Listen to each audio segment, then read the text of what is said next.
Fala pessoal, beleza? Para quem não me conhece, meu nome é Thiago, eu sou estudante do 8º período do curso de graduação em Química da Universidade Estadual do Ceará, do Polo Acadêmico da UAB de Jaguaribe, e hoje nós vamos conversar um pouco sobre a disciplina de Bioquímica das Drogas. Exatamente, eu estou no último semestre da minha graduação e dentre a grade curricular que nos é repassada, nós estamos estudando essa disciplina e eu estou achando muito da hora, até pelo fato de que eu estou tendo como professora a doutora Emília Santos, que eu tenho uma grande admiração por ela, professora. Eu acho que ela mudou minha vida desde que eu fui estudar com ela a disciplina de Inorgânica 2. Está assistindo, professora? Um forte abraço para a senhora. Como bibliografia para essa aula, eu estou utilizando o livro da professora Maria da Conceição Tavares Cavalcante Liberato. E o livro começa nos falando a problemática das drogas no Brasil. Porque é o seguinte, o consumo de drogas ilícitas, ou seja, as drogas que não são legalizadas pela lei do nosso país, está se tornando um problema sério na sociedade contemporânea.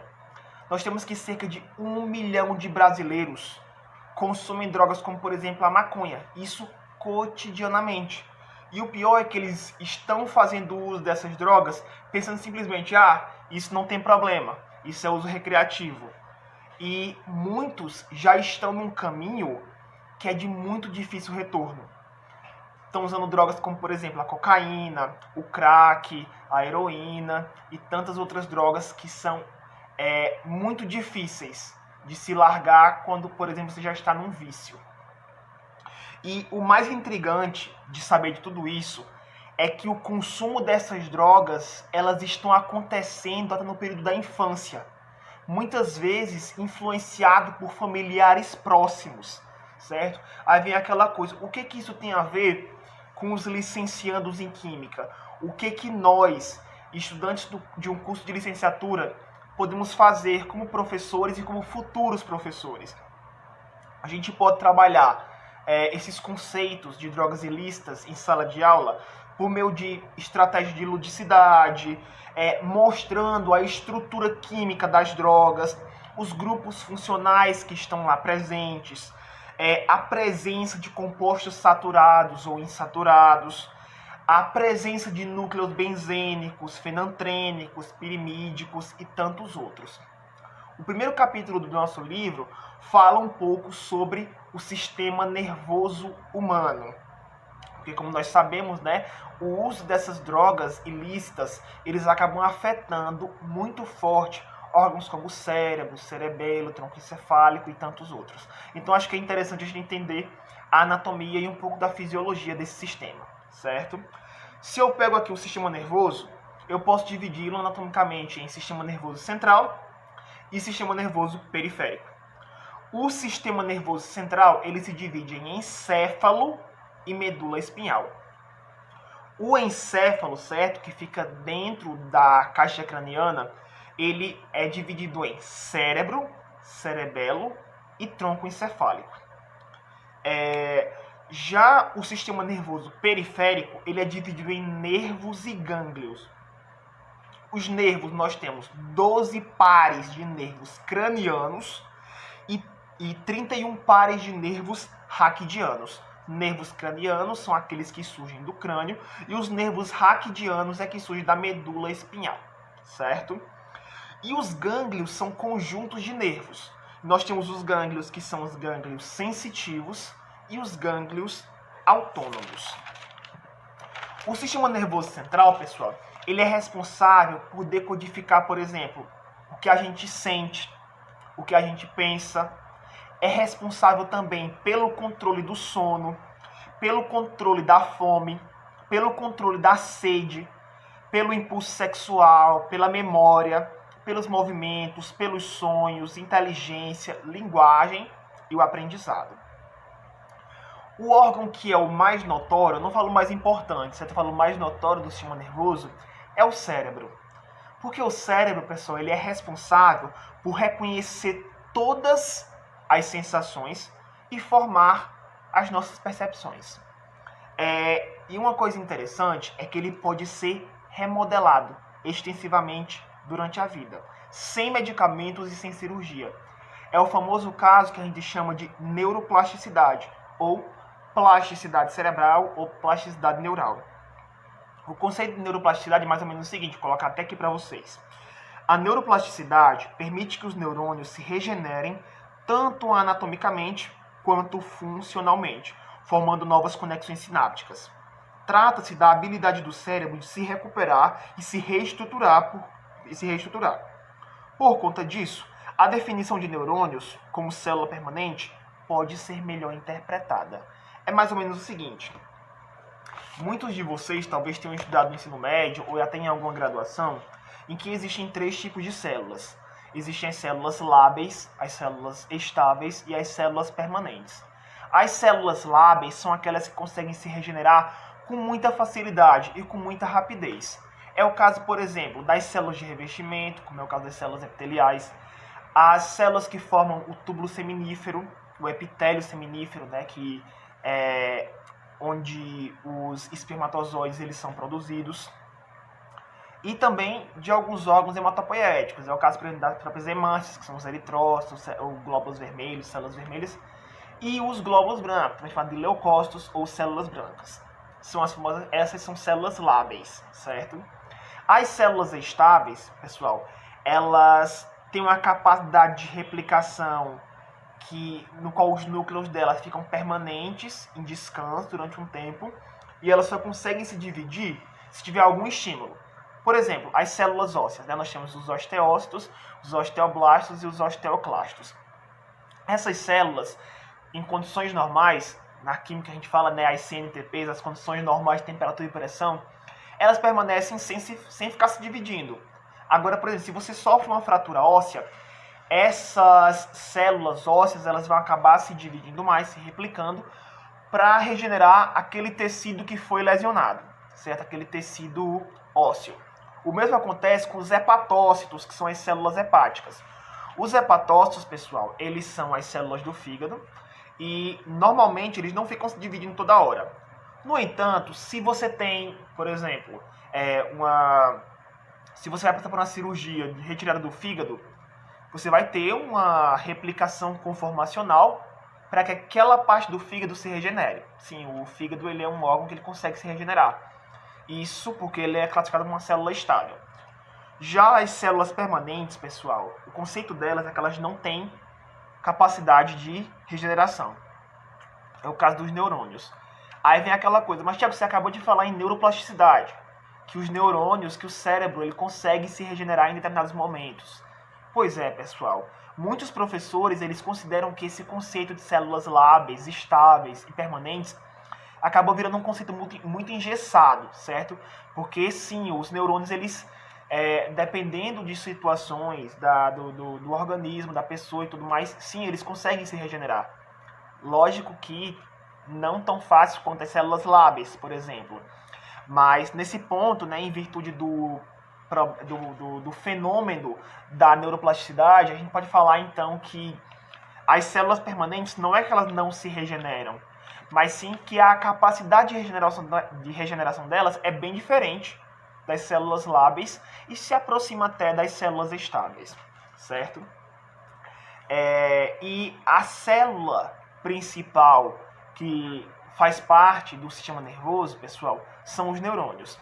Se você observar aqui, nessa figura do neurônio, você tem basicamente os dendritos, o corpo celular, o axônio, e no finalzinho você tem as terminações axônicas, certo? Observa o seguinte, os neurônios, eles não encostam, eles não entram em contato uns com os outros diretamente, certo? O que nós podemos observar é que os neurônios têm um espaço entre eles.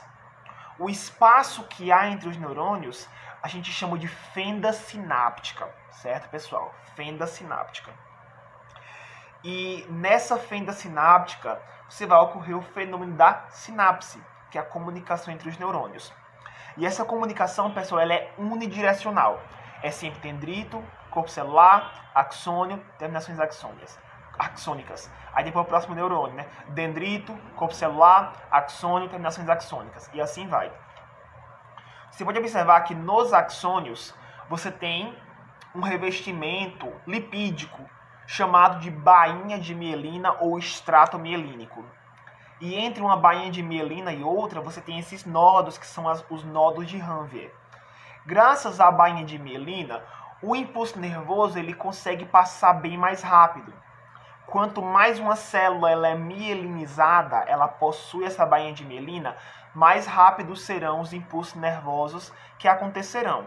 É por isso que pessoas que têm doenças neurodegenerativas, na qual os neurônios eles acabam se desmielinizando, como é o caso da esclerose múltipla, o mal de De Vick, isso faz com que as pessoas elas tenham o impulso nervoso bem mais lento. Eles acabam perdendo os movimentos por conta disso. Se você conhece alguma pessoa que tem esse problema, justamente é por conta disso, de uma desmielinização dos neurônios, certo? E o que forma essa bainha de mielina? É uma outra célula nervosa, porque geralmente a gente fala muito do neurônio, mas existem as células da glia. Essas células da glia, como por exemplo os oligodendrócitos e tudo mais, eles fazem a sustentação dos neurônios. E não só dos neurônios, eles também fazem a proteção dos vasos sanguíneos que formam o encéfalo, certo? E acabam ajudando na formação da barreira hematoencefálica. A barreira hematoencefálica ela impede que substâncias tóxicas entrem em contato com o encéfalo, tá? Lembre-se, encéfalo como cérebro, cerebelo e tronco encefálico, não apenas cérebro, tá? É por isso que quando a pessoa sofre um AVE, que a gente não chama mais AVC, né? Teve um tempo até que a gente chamava AVC, acidente vascular cerebral, mas esse AVC ele não atingia só o cérebro, ele atingia também o cerebelo e o tronco cefálico. Por isso a gente está utilizando a nomenclatura AVE, ou seja, acidente vascular encefálico. Porque quando acontece, seja ele um acidente vascular isquêmico ou um acidente vascular hemorrágico, ele vai atingir esses três órgãos. Beleza, pessoal? A anatomia do cérebro é mais ou menos o seguinte. Se eu pegar um cérebro, eu vou ter dois hemisférios. Eu vou ter o hemisfério cerebral direito e o hemisfério cerebral esquerdo. O hemisfério cerebral direito, majoritariamente, ele vai receber informações e controlar movimentos e sensações do lado esquerdo do corpo. Beleza? Então a maioria dos nervos que estão no lado direito do hemisfério cerebral vão controlar o lado esquerdo. E o hemisfério cerebral esquerdo, majoritariamente, vai controlar os movimentos do lado direito do seu corpo. É por isso que uma pessoa, quando tem um AVE isquêmico, ou seja, que você vai interromper o fluxo sanguíneo naquele local, você vê que a pessoa ela fica com o lado paralisado. Então, a pessoa que tem um AVE isquêmico no lado direito, ela vai ficar com o lado esquerdo paralisado, majoritariamente, porque do meu lado direito também é um pouco afetado. Da mesma forma, se a pessoa sofre um AVE isquêmico do lado esquerdo, o lado direito majoritariamente será afetado. Ah, mas Thiago, e um AVE hemorrágico? Aí o AVE hemorrágico ele é um pouco mais complicado, pessoal, porque ele tem uma taxa de letalidade bem maior do que um AVE isquêmico. O AVE hemorrágico, você vê que se a pessoa não tiver um atendimento o mais rápido possível, ela pode acabar vindo a falecer, né? Você vai ter uma pique elevada, o que é pique? É uma pressão intracraniana. E se ela não fizer uma craniectomia, que é uma abertura do crânio, fazer uma descompressão, uma sutura no local e tudo mais, ela vai acabar falecendo. Muitas pessoas até famosas já chegaram a falecer por conta de um AVE isquêmico, porque não tiveram um atendimento rápido, entendeu? E a gente sabe como funciona o sistema de saúde brasileiro. Está sustentando o Brasil, parabéns, a gente sabe que o SUS ele é um sistema muito admirado pelo mundo inteiro, mas a gente conhece as limitações também, né, pessoal? A gente não tem um atendimento tão rápido, principalmente com essas situações na totalidade dos casos, certo, pessoal? Além disso, se você observar o cérebro, você tem umas saliências e umas reentrâncias. Essas saliências, pessoal, a gente chama de giros. E essas reentrâncias a gente chama de sulcos. Se você pega a parte central do cérebro, você vê que no meio tem uma reentrância que é o sulco central. Na parte... Vamos ver se vocês entendem, tá, pessoal? Mais ou menos assim. Na parte bem central aqui, você tem um sulco central. Aí na frente do sulco central você tem um sulco pré-central. Por que sulco pré-central que eu estou falando aqui? Porque ele está na região anterior. E antes do suco central tem um suco pós-central, tá? Então é suco central, suco pré-central e suco pós-central. Entre esses sucos você vai ter os giros, tá? Que são essas saliências. Então, entre o suco central e o suco pré-central, você tem um giro pré-central. Entre o suco central e o suco pós-central, você vai ter o quê? O giro pós-central. Beleza, pessoal? As células do cérebro, como eu já falei para vocês, são protegidas do contato livre com o restante do corpo graças à barreira hematoencefálica, né? Que é a barreira hematoencefálica forma vários vasos sanguíneos e também pelo revestimento das células da glia. Uma curiosidade, pessoal, do cérebro também é que ele costuma se dividir em dois níveis. Você tem um nível cerebral superior, a região do córtex, que ela vai controlar o pensamento, a aprendizagem, a memória. E você tem um nível cerebral inferior com o cerebelo, que vai trabalhar com as atividades subconscientes, com a pressão arterial, com a respiração, com o equilíbrio, com os reflexos de alimentação, com a raiva, com a dor e o prazer. Se você observa aqui o cérebro, viu, pessoal? Essa região aqui a gente chama de telencéfalo. E essa região aqui mais abaixo é chamada de diencéfalo. O diencéfalo tem a parte do tálamo e tem a parte do hipotálamo, como vocês estão vendo nessa figura aqui, beleza? O tálamo, viu, pessoal, é a região do diencéfalo que processa e distribui quase todas as informações vindas dos receptores sensoriais, bem como as vindas dos neurônios motores que vão para o córtex cerebral. Também regula os níveis de consciência e os aspectos emocionais das percepções, pois transporta informações para o sistema límbico, que é envolvido no controle das emoções, e também participa do controle da postura, do equilíbrio e do movimento. E o hipotálamo, pessoal, ele vai controlar as reações de medo, porque ele acaba regulando o sistema nervoso vegetativo. Acho que vocês talvez não tenham ouvido falar desse nome, tenham ouvido falar um outro nome, tá? Que é o sistema nervoso autônomo. O sistema nervoso autônomo é sinônimo de sistema nervoso vegetativo. E você tem um sistema nervoso simpático e o sistema nervoso autônomo parasimpático. Ambos são sistemas autônomos, tá? Sistema nervoso autônomo simpático, sistema nervoso autônomo parasimpático. O sistema nervoso autônomo simpático geralmente vai participar de reações de contração, de ação. E o parasimpático geralmente é de relaxamento e tal. Por isso, quando a gente fala de estresse, de medo, coisas do tipo, é o sistema nervoso autônomo simpático. Quando a gente fala de relaxamento, parte mais digestiva, imunitária, é o sistema nervoso autônomo parasimpático. Costuma dizer assim, o simpático está em ação, está todo simpático e tal. E o parasimpático, parasimpático, ou seja, relaxa. Entendeu? É um macetezinho que ajuda muito a gente entender esse assunto. A gente vê que o hipotálamo também, tá? Ele vai trabalhar com a secreção de hormônios, ele vai regular funções vitais, como pressão arterial, capilaridade sanguínea, ingestão de alimentos e de água. E os neurônios do hipotálamo, eles agem para preservar as condições constantes do organismo, ou seja, regulam a homeostase. O que é a homeostase, pessoal? É o equilíbrio dinâmico entre os meios corporais. Quando todos os seus órgãos, quando o seu sistema cardíaco, cardiovascular, quando o seu sistema nervoso, o sistema digestório, o sistema ósseo, o sistema muscular, quando todos eles estão funcionando em harmonia, a gente diz que a pessoa está em homeostasia, certo? Essa é a parte da fisiologia, do funcionamento normal do organismo. Já quando há um rompimento dessa homeostasia, a pessoa adquire uma patologia, uma doença, uma enfermidade. Aí já não é mais o estudo da fisiologia, e sim o estudo da patologia, certo? Por isso que quando as pessoas vão estudar patologia, dizem, eu vou estudar todas as doenças. Calma, você vai estudar os mecanismos que rompem a homeostasia. E, consequentemente, vai estudando várias doenças que fazem parte, certo, da disciplina de patologia. Muitas pessoas aqui, talvez vocês tenham aprendido, que a glândula mestra do corpo é a hipófise. Não é, sabe? Porque esse título deveria ser atribuído ao hipotálamo. Porque ele vai secretar hormônios que vão comandar a inibição ou a liberação dos hormônios da hipófise, certo?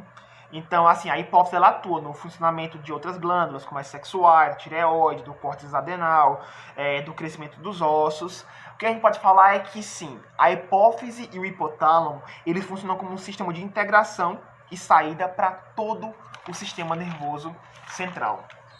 Eu tinha falado do neurônio para vocês, mas queria falar uma coisa. Como é que acontece a questão do impulso nervoso, tá, pessoal? O impulso nervoso é o seguinte. Quando você recebe um estímulo de fora, certo? O neurônio que vai captar esse estímulo é o neurônio aferente, também chamado neurônio sensitivo ou neurônio sensorial. Esse neurônio aferente, ele vai levar o estímulo até o cérebro. Lá no cérebro existe um outro neurônio chamado neurônio integrador, que ele vai integrar essas informações e vai mandar a resposta por meio do neurônio motor, também chamado de neurônio eferente ou neurônio efetor.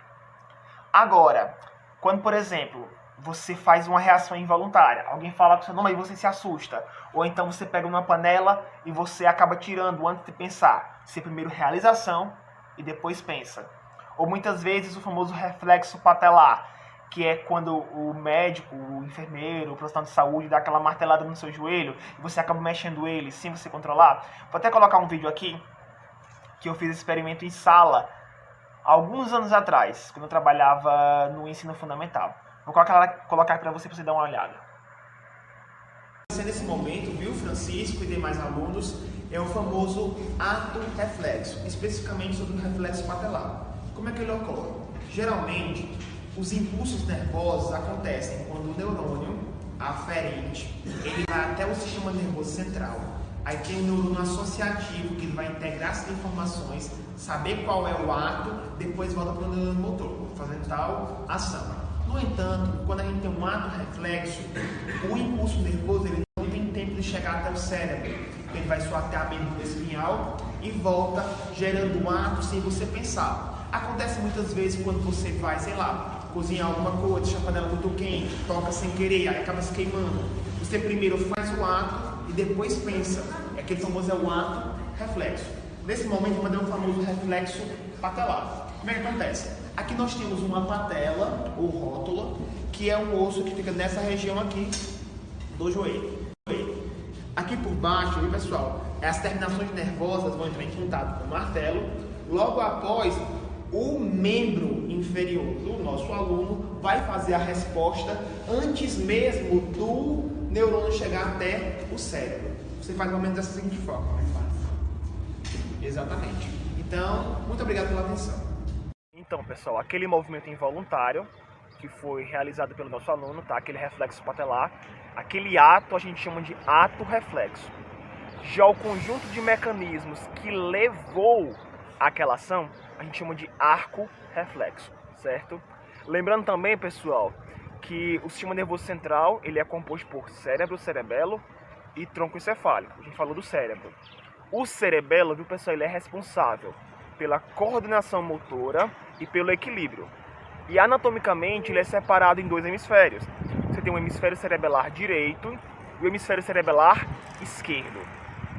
Se você observar a região que une esses hemisférios, lá você vai encontrar uma estrutura chamada árvore da vida. Certo, pessoal? Por isso que, como vocês sabem que o cerebelo é responsável pelo equilíbrio e pela coordenação motora, se a pessoa ela fizer uso de álcool, de bebidas que levam à inibição da atividade cerebelar, essa pessoa ela vai ter uma dificuldade de se equilibrar. Por isso que pessoas que estão embriagadas não conseguem andar em linha reta, porque acabam afetando as atividades cerebelares, certo? O tronco encefálico, viu, pessoal, ele é dividido em 3 regiões, que é o MPB, mesencéfalo, ponte e bulbo. O bulbo, especificamente, pessoal, ele é responsável por atuar na frequência cardíaca e na respiração. É por esse motivo, pessoal, que, por exemplo, se você estiver prendendo na respiração por muito tempo, você não vai conseguir prender por conta própria, por um tempo significativo. Por quê?